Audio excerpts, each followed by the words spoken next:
devant ces grilles, la préfecture a affirmé à la République du Centre qu'elle étudiait la situation et promis un traitement au cas par cas. Nous nous étonnons qu'avec l'aide des organisations qu'elle charge de gérer l'hébergement d'urgence, Adoma, Aïdafi, Aftam, ETAP, Croix-Rouge, elle n'ait pas déjà étudié une situation d'urgence qui touche à notre connaissance au moins 30 familles sur l'agglomération orléanaise. Mais soyons positifs, nous pouvons aider à étudier. Nous connaissons ces 30 familles qui se sont vues signifier par telle ou telle organisation qu'elles avaient à quitter leur logement. Mais où allons-nous aller? Que nous proposez-vous? Rien. Nous ne recevrons plus d'argent pour payer, partez. Déjà, 5 familles ont été mises à la porte de l'hôtel Mr. Bean. Aujourd'hui, 31 mars, 12 familles, 24 adultes et 21 enfants sont mises en demeure de quitter l'hôtel Bonsaï. Nous sommes allés les voir toutes mardi dernier. Quelle détresse! C'est une maman qui nous dit « J'ai accouché il y a 2 mois, que vais-je faire de mon bébé?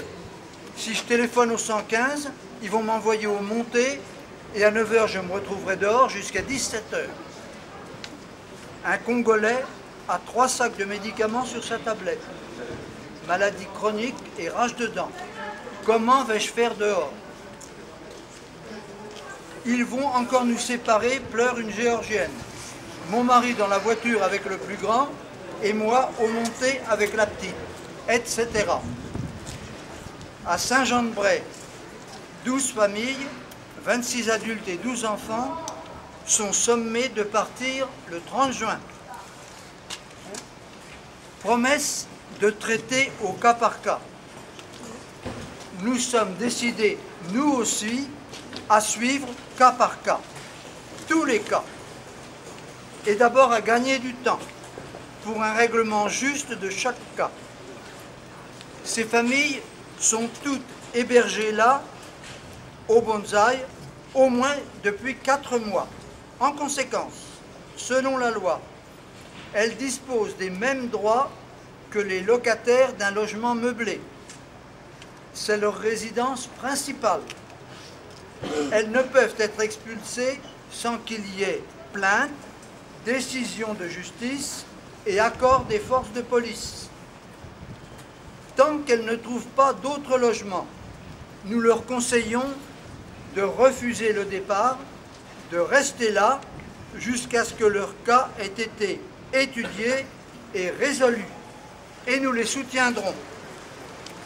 Nous interpellons de la même façon le Conseil général qui se réunit aujourd'hui, qui est en charge de la protection de l'enfance. Nous le prions, tout neuf renouvelé, de se soucier des 39 enfants signalés. Enfin, les travailleurs sociaux de la DOMA, de la Aïdafi, de l'Aftam, de l'ETAP, de la Croix-Rouge, nous les invitons à se tenir à nos côtés.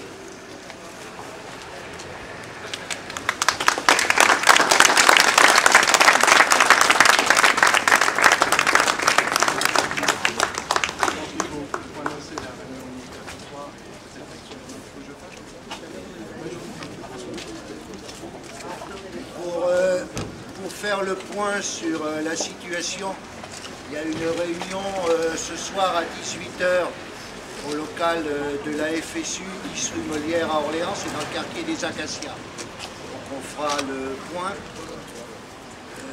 Maintenant, Jean-Pierre parlait à l'instant de l'échéance de demain matin. Les familles sont dans leurs droits. Maintenant, il est important, à mon avis, qu'on soit le plus nombreux possible pour être avec eux, autour d'eux, et les aider à pouvoir mettre en place ce qu'ils ont décidé. C'est eux qui vont décider, mais c'est pas évident de... Après, on peut décider quelque chose, mais on a besoin d'aide aussi, de soutien, de solidarité. Donc il est important que dès demain matin, à partir de 9h30, il y ait le maximum de monde avec eux à l'hôtel Bonsaï. Donc si on est déjà aussi nombreux qu'on est là, ça sera déjà très bien. Si on est plus nombreux, ça sera encore mieux. Alors, juste peut-être un petit détail. Quand la préfecture ou le chargé de la cohésion sociale dit on va examiner cas par cas, c'est un peu bizarre. Ces familles ont un droit à l'hébergement qui est inconditionnel. Un droit, ça ne s'étudie pas cas par cas, sinon c'est plus un droit. Il y en a qui ont droit et d'autres qui n'ont pas droit. Si c'est un droit, c'est pour tout le monde. Donc c'est là qu'il y a déjà quelque chose qui, à mon avis, est un peu biaisé et qui ne va pas.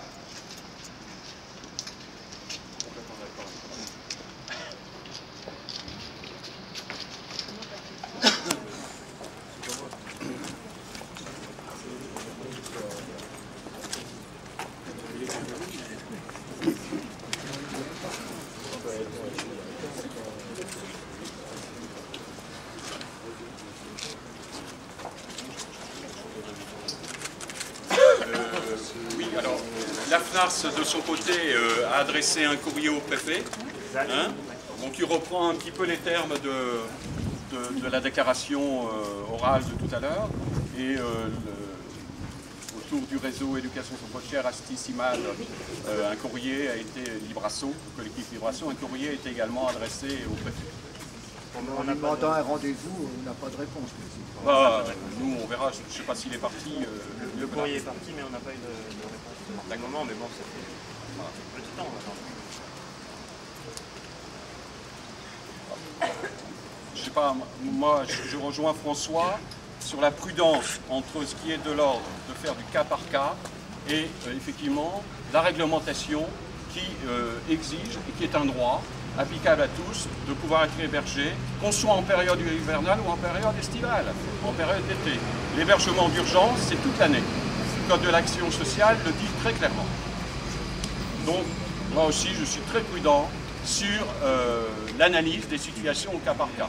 Même si, effectivement, c'est une porte qui s'ouvre, il faut peut-être saisir.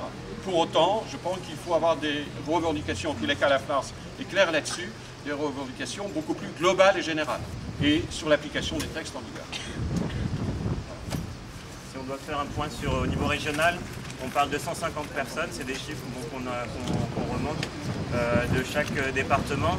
150 personnes qui vont être remises à la rue, c'est un symbole, c'est une illustration pour parler aussi d'une réforme qui est en cours de l'hébergement, une refonte qui s'oriente vers ce qu'on appelle le logement d'abord, et qui a été aussi soutenu par la FNARS, co-construite. On a essayé en tout cas de co-construire avec le gouvernement. Aujourd'hui, au bout d'un cycle de négociation, on se rend compte que beaucoup de nos propositions ne sont pas reprises ou alors sont dénaturées, ce qui oblige à faire le constat que si on est d'accord sur le fond d'une réforme qui dit qu'elle a pour objectif de permettre un accès plus immédiat, plus facilité vers le logement autonome des personnes qui sont à la rue ou éloignées du logement, on se rend bien compte qu'on est en réalité sur une réforme qui est inspirée par une volonté plus comptable, qui est inspirée par des considérations de réduction budgétaire plutôt que vraiment de fond, de réponse à des besoins avec un véritable pilotage, avec de véritables moyens adaptés aux situations qu'on rencontre et que rencontrent les travailleurs sociaux au quotidien. Donc voilà pourquoi on organise cette mobilisation. On est très heureux de voir qu'on n'est pas tout seul. Merci. Donc rendez-vous ce soir à 18h pour une réunion unitaire pour envisager la suite et organiser la suite du mouvement sur Orléans, en tous les cas. Et surtout demain matin, 9h30, Bonsaï. Voilà. Voilà. Vous savez où est le Bonsaï? Le Bonsaï, c'est... Oui.